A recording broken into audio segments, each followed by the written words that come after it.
श्री गणेशाय नमः। कृष्णाय वासुदेवाय हरिये परमात्मने प्रणतः क्लेशनाशाय गोविंदाय नमो नमः।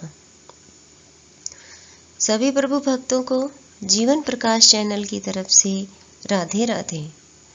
आज हम माघ मास महात्म्य का 13वां अध्याय करेंगे। 12वें अध्याय में हमने जाना कि यमदूतों ने विकुंडल को एकादशी के व्रत का महत्व बतलाया। तो चलिए शुरू करते हैं माघ मास महात्म्य का 13वां अध्याय। विकुंडल कहने लगा कि तुम्हारे वचनों से मेरा चित्त अति प्रसन्न हुआ है, क्योंकि सज्जनों के वचन सदैव गंगाजल के सदृश पापों का नाश करने वाले होते हैं। उपकार करना तथा मीठा बोलना सज्जनों का स्वभाव ही होता है। जैसे अमृत मंडल चंद्रमा को भी ठंडा कर देता है, अब कृपा करके यह भी बतलाइए कि किस प्रकार मेरे भाई का नरक से उद्धार हो सकता है। तब दूत कुछ देर ज्ञान दृष्टि से विचार कर मित्रता रूपी रस्से से बंधा हुआ बोला कि हे वैश्य, यदि तुम अपने भाई के लिए स्वर्ग की कामना करते हो तो जल्द ही अपने 8 जन्म के पुण्य फल को उसके निमित्त अर्पण कर दो। तब विकुंडल ने कहा कि हे दूत, वह पुण्य क्या है और मैंने कौन से जन्म में और कैसे किया है, सो सब बतलाओ, फिर मैं अपना पुण्य अपने भाई को दे दूंगा। दूत कहने लगा कि हे वैश्य, सुनो, मैं तुम्हारे पुण्य की सब कथा कहता हूँ। पूर्व समय में मधुवन में शाल्की नाम का ऋषि था। वह बड़ा तपेश्वरी, ब्रह्मा के समान तेज वाला था। नवग्रह की तरह उसकी स्त्री रेवती के 9 पुत्र थे, जिनके नाम ध्रुव, शशि, बुध, तार, ज्योतिमान थे।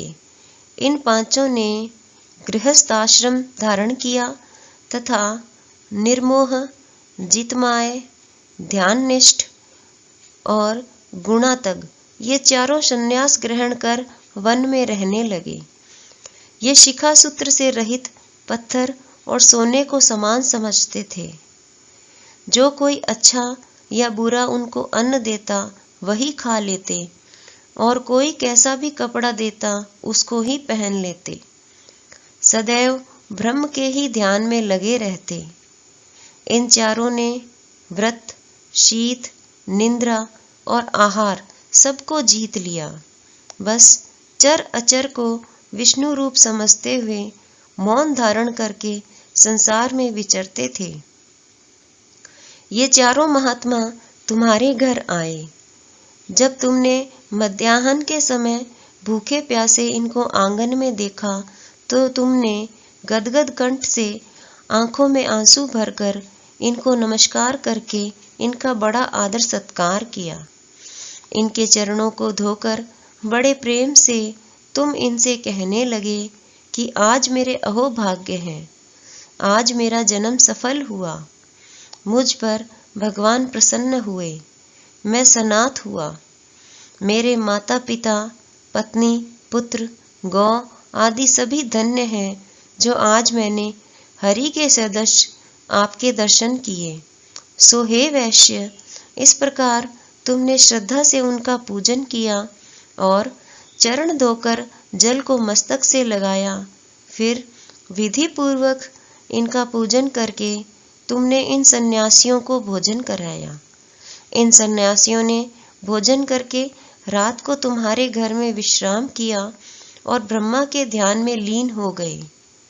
इन सन्यासियों के सत्कार से जो पुण्य तुमको मिला सो मैं भी कहने में असमर्थ हूँ, क्योंकि सब भूतों में प्राणी श्रेष्ठ है।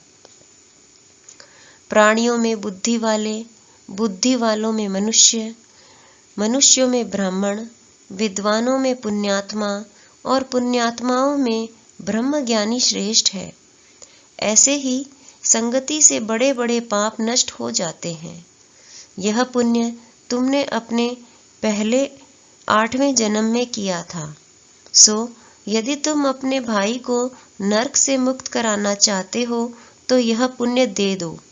सो दूत के ऐसे वाक्य सुनकर उसने प्रसन्न चित्त से अपना पुण्य अपने भाई कुंडल को दे दिया और वह नरक से मुक्त हो गया और दोनों भाई देवताओं से पूजित किए गए। तब दूत अपने स्थान को चला गया। इस प्रकार वैश्य के पुत्र विकुंडल ने अपना पुण्य देकर अपने भाई को नरक की यातना से छुड़वाया। सो हे राजन, जो कोई इस इतिहास को पढ़ता या सुनता है वह 1000 गोदान का फल प्राप्त करता है। इसी के साथ माघ मास महात्म्य का 13वां अध्याय पूर्ण हुआ। जय श्री कृष्ण।